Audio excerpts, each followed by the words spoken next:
Welcome back to Old School Sports and our Out of the Park Baseball 26 series, Rescue the Rockies. And free agency for the 2030 to 2031 offseason is getting underway today. We put out a couple of episodes in relatively quick order yesterday on Friday, Saturday morning as I'm working on and hopefully will ultimately be posting this episode. So I just want to touch on a couple of topics from the last couple of episodes and some feedback from the Worldwide Scouting Department. A lot of discussion about Pablo Lopez versus Bobby Miller as our number 5 starter for next year. I think right now, based on the team that we have, I would use Joe Rock, who certainly not a great pitcher, but was 13-4 with an ERA around 4 of us last year, including 20 starts. So he would be penciled in at number 5. If we needed someone in a pinch, Cole Klecker or Bobby Miller would be the guys. Definitely get the point that with Bobby Miller's 30 stamina, he is certainly not ideal as a starter anymore. He was disastrous last year, but to be fair, he started over 30 games for us each of the previous 2 seasons. Granted, is more of a 4.5 inning type of starter, but did have sub-4 ERAs for us. So I think he can still be a useful arm for us out of the bullpen. And if we needed him to start 3 or 4 games for us over a period of 2.5 weeks, and there weren't any other options, I think I could live with him giving us 4 or 5 innings, although that certainly wouldn't be ideal. Lopez is one of a large list of free agent pitchers that are out there right now. Honestly, Lopez is certainly cheap at this point. But you can see when we're looking at the type of pitcher he is, there's literally tens of guys like him out there, kind of with that 45 type overall ability. Obviously, different characteristics for all of them that we're going to take in mind. But looking for $4 million at this point, looking at his profile and looking at his ERA of close to 6 last year and his slightly below replacement level performance, even though he did have those 2 outstanding games for us in the playoffs. He did end up blowing up and having a pretty rough outing in his final start of the season in Game 4 of the World Series, where he gave up 5 earned runs over 4 2/3 innings, a couple of homers, and he took the loss in that game. Still was obviously productive overall in the playoffs with an ERA of under 3, but do I believe those 2 postseason starts, or do I believe the regular season and the World Series? And when we combine those regular season and that World Series start together, he had an ERA of over 6 in 12 starts for us. So if his price comes down, if we can get him on a minor league deal in a couple of months, I wouldn't rule out a reunion with him. But with the number of similar starters that are on the free agent market this year, in addition to many better starters being on the free agent market this year, the fact that we could still do something in the trade market, we might be able to find an arm not all that dissimilar for him, from him for free in the Rule 5 draft. I'm not feeling any particular urgency to bring Pablo Lopez back at around $4 million when we don't have a ton of money to spend. Hopefully this all becomes completely moot anyways, because although I had mentioned that right now Joe Rock and Bobby Miller and Mr. Klecker are the most likely options to be a 5th starter for us, the hope is that Leo Martinez ultimately will be that answer and be much more than a 5th starter and be someone who can contribute for much more than just next season to us. Early returns on the development lab for Martinez aren't good. He's struggling with his control program. P. Contreras also struggling with his gap power. Only one guy on track, but we still have lots of time. We've only been in there for about a month, but only Ryan Stone on track with his plate discipline. Haven't even gotten to our mid-cycle reviews yet, but certainly initial returns on how this trip to the development lab is going are not particularly good.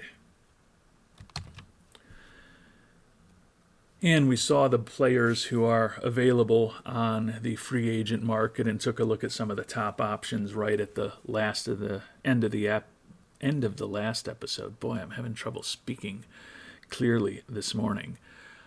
And talked a little bit about Gus Neves, who's been outstanding for us, led the league with homers twice and ribbies twice in his 3 years with us, as well as leading the league in slugging percentage twice, runs once, hits once, OPS and WRC plus once. He's likely, if we stick with him, moving into a DH role next year with all the good young outfielders we have who have better range, in some situations much better range than Neves. But he's a durable guy. He is making good money, and we talked about, do we consider trading away Mr. Neves to perhaps open up the opportunity to bring in a free agent that fits our team better? When I look at this roster, Ezekiel Tovar's in the final year of his contract. Jesus Luzardo could be, if we move on from that team option. Adail Amador will likely be gone after next year because he's going to be looking for a ton of money.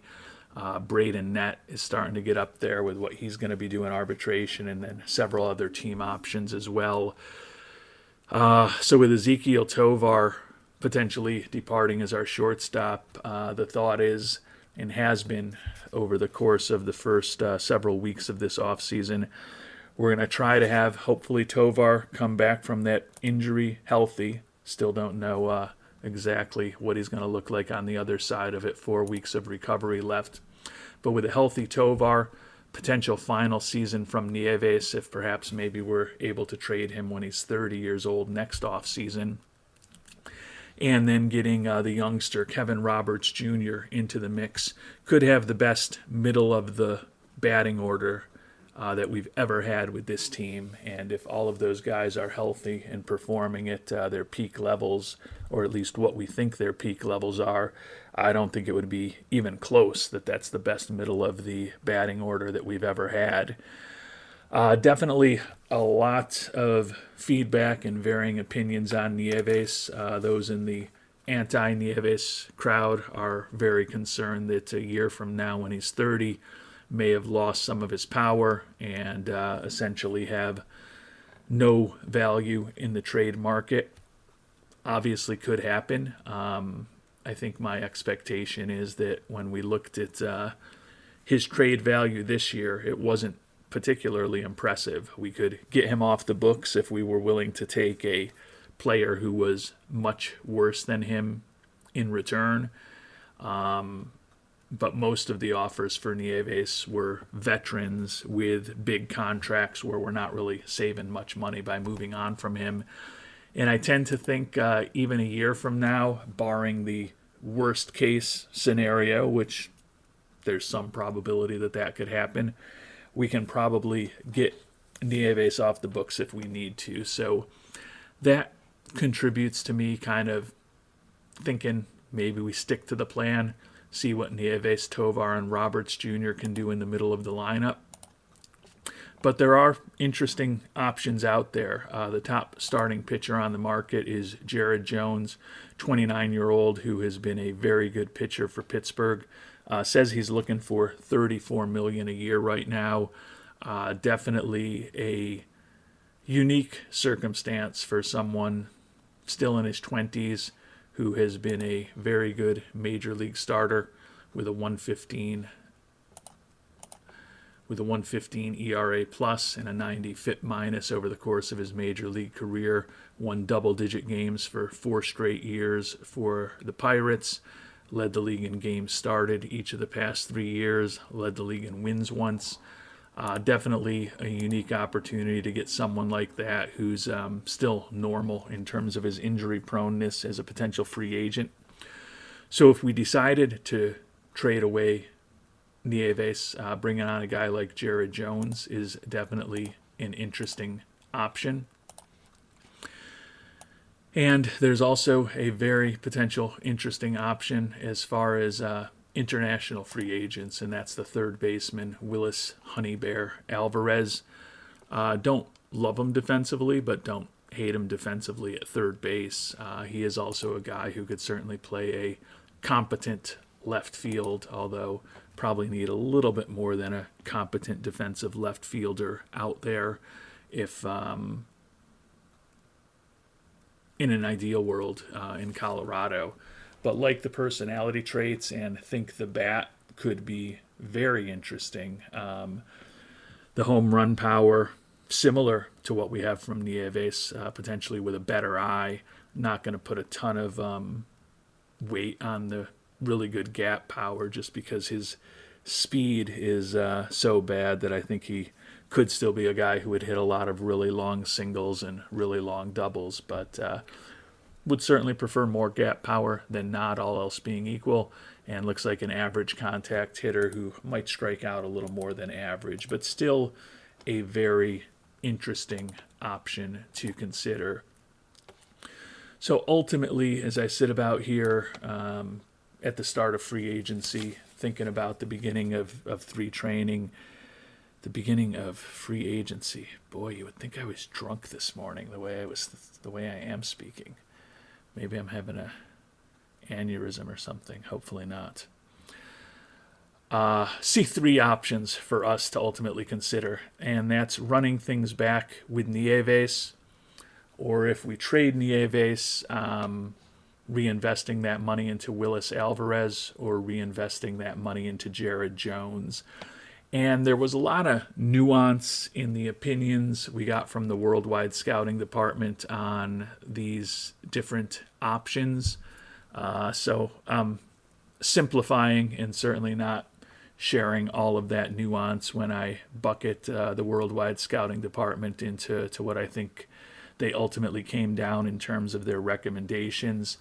Moving on from Mr. Neves, and perhaps bringing Alvarez on board as a younger and potentially better hitting version of him, was where I think YME 943 and Undercover Boomer ended up landing. Definitely makes some sense. They did acknowledge, or if they didn't, others did acknowledge that moving on from Neves would likely be a hit to fan interest since he has gotten very popular with his great performance. But that's certainly an option to consider.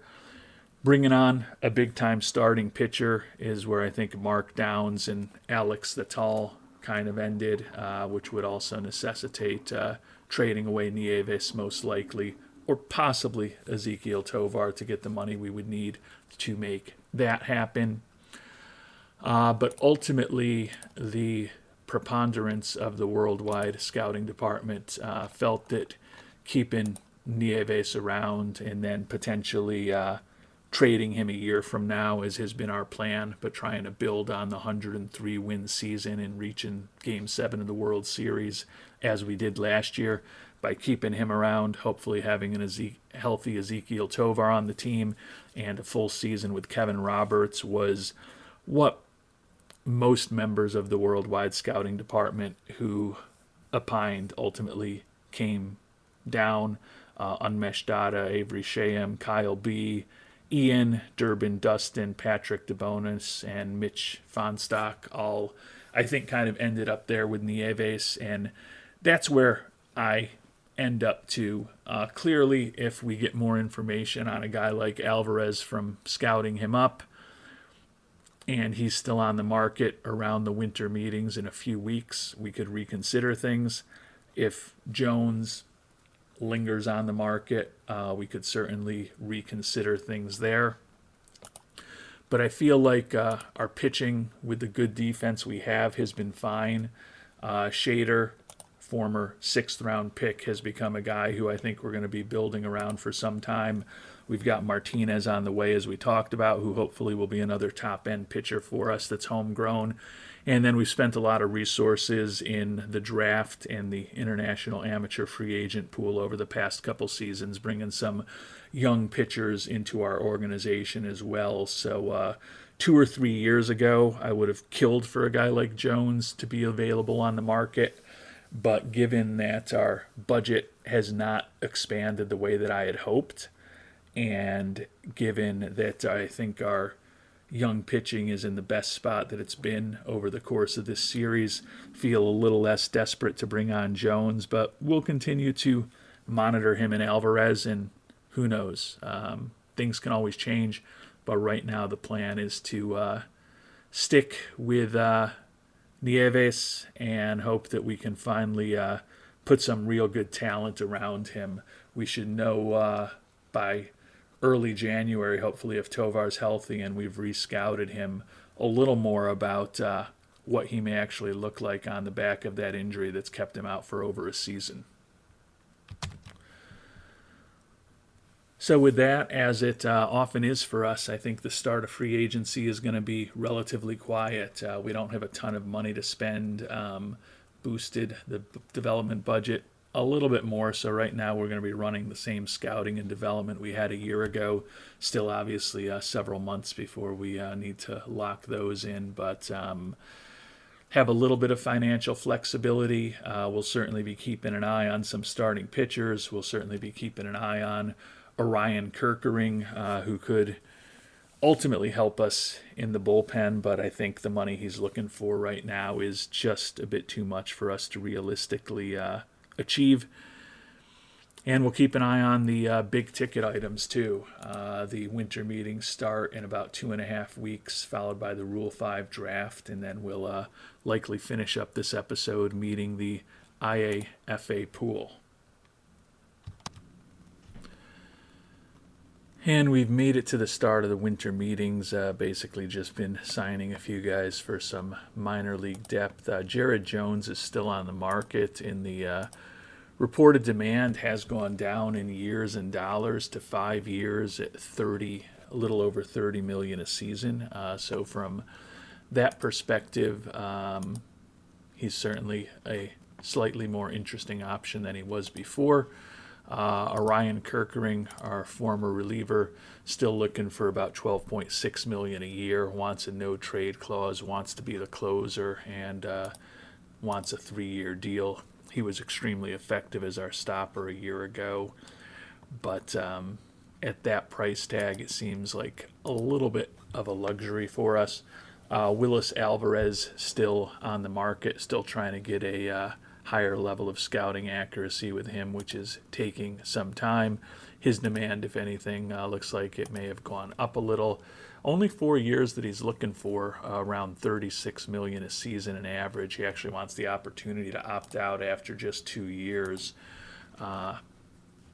Again, with his unknown popularity, obviously not being a proven major leaguer, and the fact that we, at this point, have an established major leaguer in the case of Mr. Neves, who is extremely popular.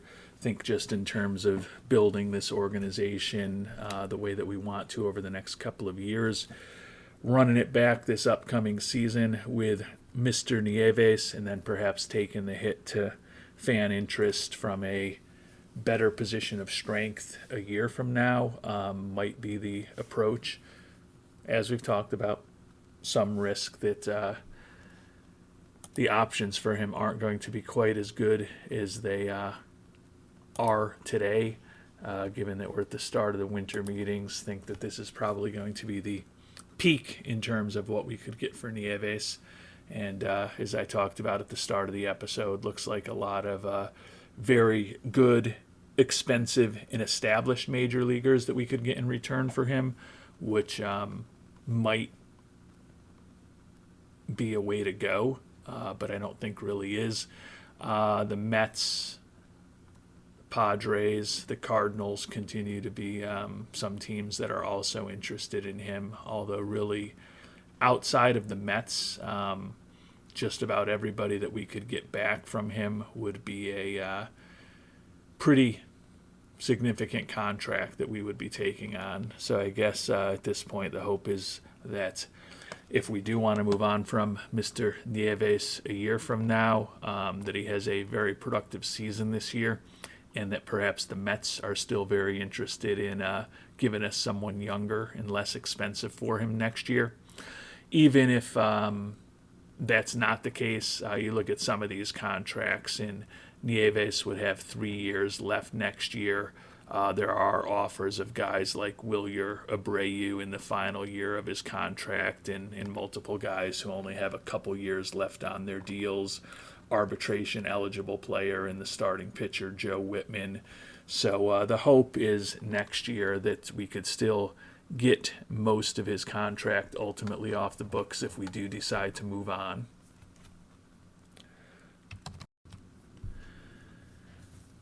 And I did see one option that was intriguing to me as a Yankees fan.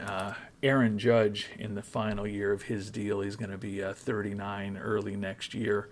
Fragile physically, but another guy who's extremely popular in the final year of that contract. Could we potentially swap Neves for him, get the Yankees to retain a little bit of money, and then hopefully just have Judge retire after next season, so we wouldn't potentially be facing the popularity hit that we would likely face if we traded away Neves. Unfortunately, Judge has got 10-5 rights at this point and not willing to waive them. But even though he's fragile physically, the thought was that we could probably put him into that DH role, and I could also reunite with the best Yankee of the post-dynasty era, and unfortunately for the Yankees, it's not close. So it looks like we're a week and a half, 2 weeks away from hopefully Tovar being healthy, and then hopefully being able to scout him up again and get a better sense of what he looks like after that long injury. Should be getting reports on our mid-cycle review of the development lab shortly also. And mentioned the winter meetings are here. I don't think we're going to be particularly active, given that we've basically got a team that we really like that is largely put together. Outside of maybe one starting pitcher and a number 5 type starting pitcher, and maybe a reliever. Don't think there's a lot of debate as to what our roster is going to look like next year. So from that perspective, don't think we've got to be real active in the trade market or free agency.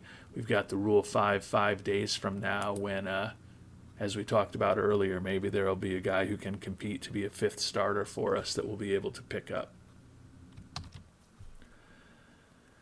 And we've moved on to the Rule 5 draft. We are picking last overall by virtue of having the best record in baseball last year. Unfortunately, no pitchers that look particularly interesting to even bring into the mix. But we are going to pick Jonathan Pera.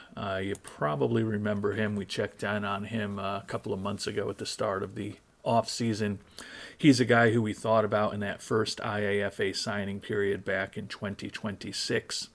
The Reds organization apparently didn't want to spend the money to put him onto their 40-man roster. He had a really big year in AAA last year, hitting .334, 48 doubles, 21 stolen bases, a 3.5 WAR. Now, to be fair, when we look at his batting profile and the expectation that the home run power and the eye are both below average at the major league level and going to remain that way, definitely question how successful he's ultimately going to be. But he's got speed. He's got a good glove that can play any position in the outfield capably defensively. And we think that his contact and his gap power could be playable and slightly above average at the major league level. Given all the good young youth we have in our outfield, I guess young youth is kind of redundant. Pretty unlikely, unless we have some injury issues, that Pera will make the 26-man roster, but he's a guy that we have had our eye on for closing in on 5 years at this point, and certainly we'll draft him and bring him into camp since we've got 3 spots now, 2 spots left on our 40-man roster. And as we head past the Rule 5 draft and towards the end of the year, Ezekiel Tovar now finally healthy. Haven't had a new scouting report on him, although supposedly our scouting accuracy is very high. We are going to request that scouting report right now and hopefully get a better sense of what he might look like on the other side of that injury. He is a guy that we could look to extend. Says he's looking for 7 years at about $23 million a season at this point. With how productive he was for the first 4 full seasons we had with him, with ERAs of 5.5 to 7 over those years, he'd certainly be worth extending at that kind of money. 4-time All-Star, who's also won a Silver Slugger and a Gold Glove. Good influence in the clubhouse also with that captain personality, as it says here, impactful as a leader, both on and off the field. Still think a borderline Gold Glove, and looks like his bat may not be quite as strong as it previously was. But again, we're going to get an updated scouting report hopefully by the beginning of January, and then really think deeply about whether extending our relationship with Tovar makes sense. Good to see that his injury proneness is still normal after that very significant torn labrum that's kept him out for the last 16 months with that one big setback that cost him all of last year.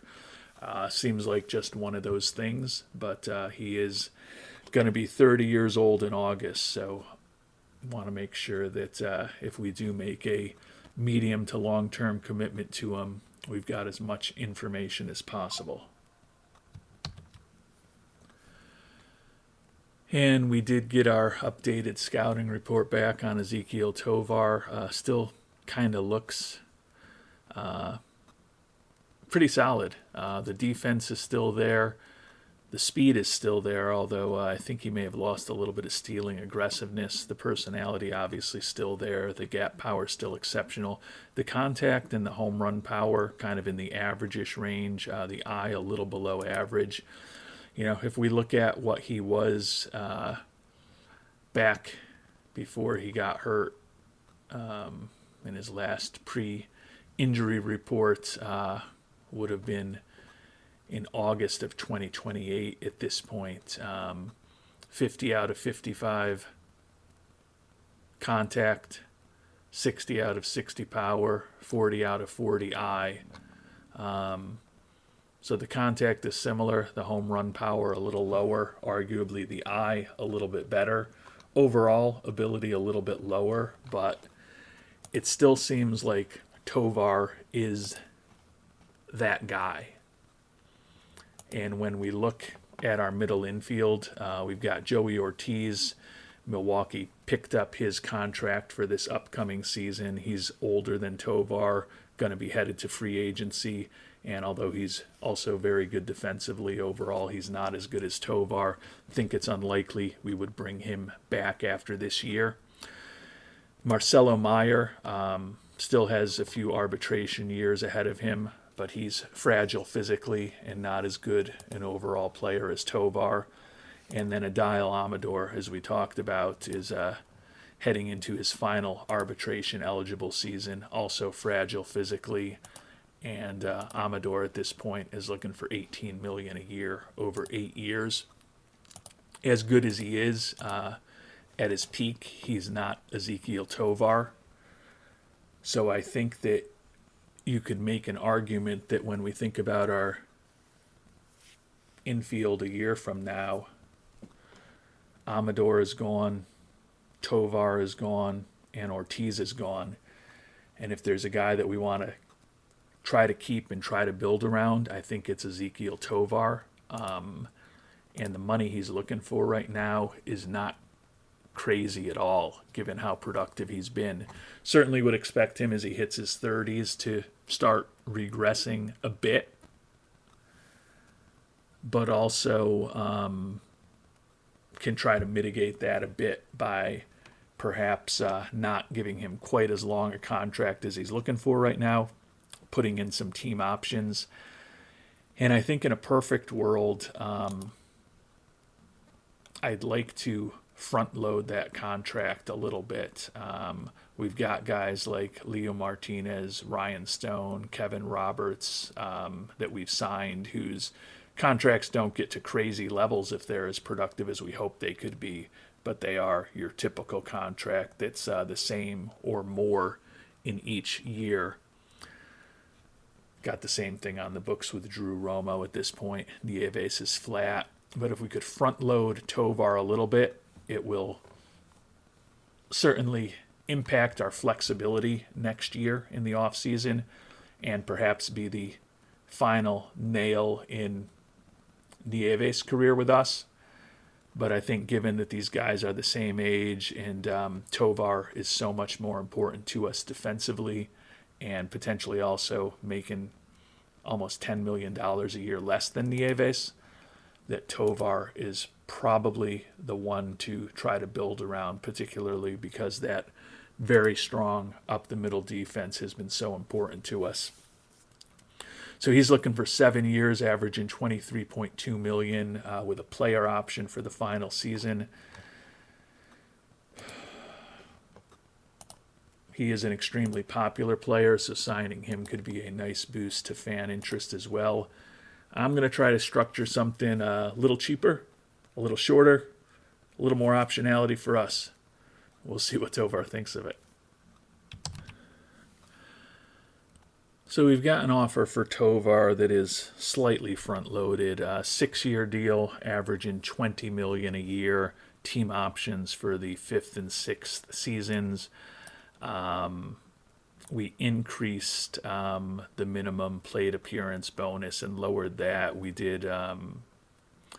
We increased the number of plate appearances needed for the bonus, but lowered the amount to clarify. But we did increase the bonus for MVP and All-Star slightly from what he was looking for. He was looking for over $23 million a year for 7 years with a player option in the 7th season. So I feel like this is kind of borderline as to whether he'll accept it, but I don't think it's impossible that he'll think about it. He's willing to go down to 5 years, which is a step in our direction, but he's a little more insistent on his money and the player option. But a shorter time commitment that keeps us out of his mid to late 30s entirely isn't necessarily the worst thing. All right, so we're trying to meet him in the middle a little bit. We've given him the plate appearance bonus that he wanted, 550 plate appearances for another $850,000, which if he's healthy and well, he'll be meeting. But if he's healthy and well, he's probably going to be pretty productive. We did keep the higher MVP and All-Star bonuses that we had put in there.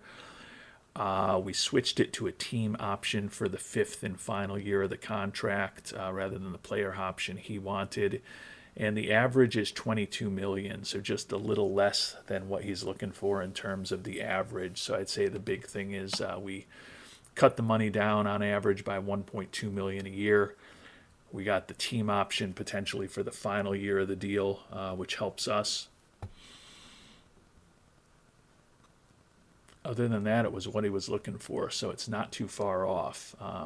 Slightly front-loaded.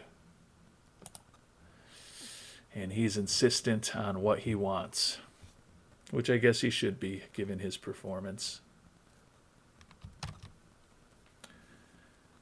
All right, it feels like the player option's pretty important to him, so we're just going to try to save a little bit of money. Average this contract a little over $21 million for the 5 years.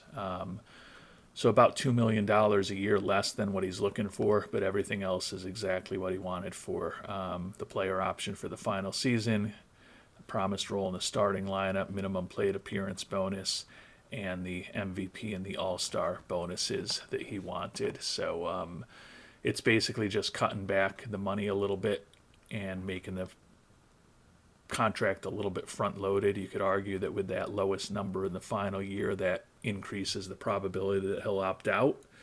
But if we can just lock him up at barely over $20 million a year for the next 4 seasons, I think that's definitely a step in the right direction for us. but he wants what he wants. So we've kept everything the way that Tovar wants it, trying to still save a little bit of money, about $22.5 million average versus the $23.2 that he's looking for. And he is insistent on what he wants. It's not unreasonable given his performance. So we're going to offer Tovar 5 years, $23.2 million a season, player option for the final year. Everything that he was looking for. If he plays the way that he has for us, this is still a really good deal for us. So I've tried fighting over a couple $1 million here and there several times, as you've seen, and now it's just time to get a very important player to our organization, hopefully locked up. And we've moved into January. A little bit better results from the programs as we get to the mid-review. Kevin Roberts Jr. on track with his bat speed program, which could be huge. Ted Miller on track with plate discipline. Trent Clausen is excelling with gap power. Jordan Contreras, however, struggling with his gap power program. And then you can see here Leo Martinez, Derby Mahez, Ryan Stone, and Justin Gibson are all frustrated at this point. But all in all, slightly better spot than we were a few weeks ago. Trent Clausen looking really good. You can see Roberts Jr. and Miller in particular just barely on track. Derby Mahez is close to being on track, which is nice to see. And even P. Vitty Contreras is just borderline between struggling and frustrated. So conceivable that we may end up with a decent run through the development lab in these longer programs when all is said and done. And if you're wondering what's going on with the really big free agents that we talked about, Willis Alvarez now supposedly requesting close to $50 million a year. Still only a 4-year deal, but that is a incredibly large number for any team, including the team particularly with the 26th highest budget in baseball to potentially consider. On the pitching side, Kerkering still out there. His demand continues to increase, $16.8 million over 3 years. So that's clearly not going to work for us. And as you can see, Mr. Jones is gone. We'll check in on his contract, but you can see there's still a lot of fish in the sea as far as pitchers that are still potentially available for us to consider, including Mr. Lopez, still looking for that $4 million figure. Take a look at what Jones ended up getting, and he signed with a very big market team with the Mets. The dollars, not crazy, a little less than $30 million a year for 5 years. So a contract that certainly would have worked for us, but as I talked about, kind of like the idea of running this back with the team that did so well a year ago and then revisiting our potential options next offseason. And one guy that will be with us for the medium term is Ezekiel Tovar. Signed that 5-year deal at $23.2 million a year. The fans excited by that, so that could be very important. Yeah, it looks like a 7-point boost to fan interest from, I think it was 68 to 75.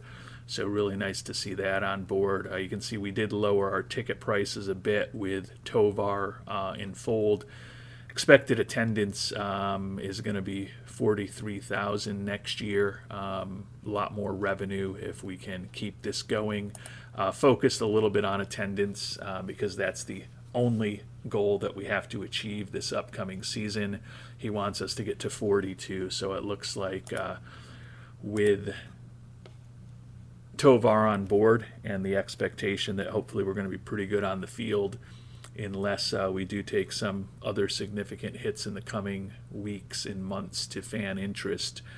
We might actually be able to put ourselves in the strongest position as far as fan interest and hopefully finances as we've ever been in this playthrough by the end of this season.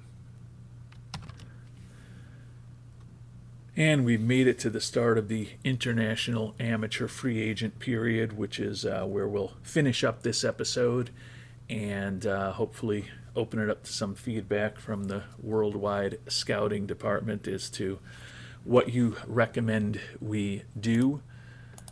We do have a full pool of $5.7 million available this year. So we can probably sign any one player that we want with the strong performance we've had on the field. I'm guessing that's going to end at some point, but certainly the low budget works in our favor. Going to highlight some of the key players that we've had in camp with us recently, as well as a few others who dropped out of camp. Talk about those guys first. These are just players with some personality quirks that as we got to know them better, didn't scout them up as much. Ruben Deke Hernandez, certainly a very interesting looking bat with outstanding speed, but between the low leadership, the low loyalty, the low work ethic, just not something we were going to be paying a massive amount of money to bring on board. Similar with Eddie Portillo, we had him in the first two camps. Very good looking prospect with his bat, but low leadership, loyalty, work ethic. Life is too short, in my opinion. And similar, Orlando Jimenez, low loyalty, leadership, and work ethic, also high financial ambition. Another interesting bat, but none of these guys were to me so special as we got to see their personality quirks, given that they're all looking for over $3 million, that we really wanted to mess around with thinking about them. So that leaves us with 7 position players that we've had in our last couple of training camps, and many of them were in all of them. Center fielder David Mireles has as high potential as anybody. I think he could be an outstanding contact and gap power hitter with acceptable home run power and eye, slightly above average speed, and looks like he could be a solid defensive left fielder or right fielder, but not necessarily exceptional. Mireles only looking for $1.4 million, so although that 80 potential is as good as anybody in the pool, realistically, I don't think his peak is quite as high as some of the guys that we talked about who have less positive personalities, but still at that price tag, a guy to definitely consider. Right fielder Ricardo Navarro, pretty interesting bat, switch hitting corner outfielder with high work ethic, not a ton of speed, not great defensively. At 6'6", he could play first base, although his skills there are light, but the dude is all about the bat. Potentially outstanding home run power and ability to draw walks with above average contact and average gap power if the dude reaches his full potential. Another right fielder, Andres Pereira, another pretty interesting bat, not a great defensive player, like the high adaptability and work ethic, but a very well-balanced left-handed hitting bat that we think could be above average in everything and borderline exceptional in contact and gap power. Hendrik Jan van Gorkum, the tall tactician out of the Dutch Antilles. Very interesting infielding prospect, like the high adaptability, and the bat certainly looks like it could be useful at the major league level. Not great base running, stealing, or bunting instincts and extreme development risk, but certainly a more than competent defensive infielder who could be a pretty good contact hitter with slightly above average power is a guy to consider. Three other players, another couple infielders that we'll talk about shortly, in Francisco Arellano, not quite as good defensively as the tall tactician for Clubhouse, but less development risk, and still think he could be an outstanding contact hitter. The rest of his batting profile a bit more pedestrian. Danny Rodriguez, another shortstop, the least interesting defensively of this crew. Personality-wise, though, like the high leadership and work ethic, another guy who could be a really good contact hitter, draw some walks, kind of average everywhere else with unexceptional speed. And then the last guy that we have been going and investigating, another infielder, Jose Varela. We see him as only average-ish in terms of his potential, but a competent glove and a bat that looks like it could be interesting at the major league level, given that he's looking for $3.6 million, and our scouts' opinion on him has been steadily deteriorating with each report that we've gotten on him. I think some of the other infielders or outfielders may be more realistic targets for us if we decide to go with a relatively high-end position player. There are three pitchers that we know very well at this point, however, and we'll talk about them. Starting pitcher Jordan Suarez looks like he could be a competent major league starter if he reaches his full potential. Really love the great stamina and ability to hold on runners, but otherwise nothing particularly exceptional about his profile. Looking for $3 million. Cesar Maestas, a bit better stuff potentially, reliant on that changeup and splitter both coming along. Fly ball tendencies might not be perfect in Coors, but another guy with good stamina, slightly above average at holding on runners. And last, but certainly not least, the highest end starting pitching prospect of the crew, Angel Ochoa, a guy who we think could have an absolutely filthy fastball of over 100 miles an hour to go with a great change and a great splitter if he reaches his full potential, as well as a curve. Really good stamina, not great at holding on runners, worry about his control a little bit. The other starting pitcher in the mix is Hugo Lopez. Love the stamina, holding on runners, leadership, and work ethic. He's going to have that curve and changeup both come along to get to a 5-pitch arsenal. More pedestrian profile overall in terms of his stuff, movement, and control. But Lopez with a $410,000 price tag, certainly much more reasonable to consider than Ochoa, Maestas, or Suarez. My initial thought is probably to go for one of the position players. Not necessarily in love with any of the pitchers that are out there. And it is conceivable that with the guy who was looking for $410,000, we might be able to supplement him in with a higher-end position player. But would love any thoughts and feedback from the worldwide scouting department on which way you might go. I guess there's two other guys I should talk about here that have 80 potential that we have not scouted as aggressively but don't have any negative personality quirks.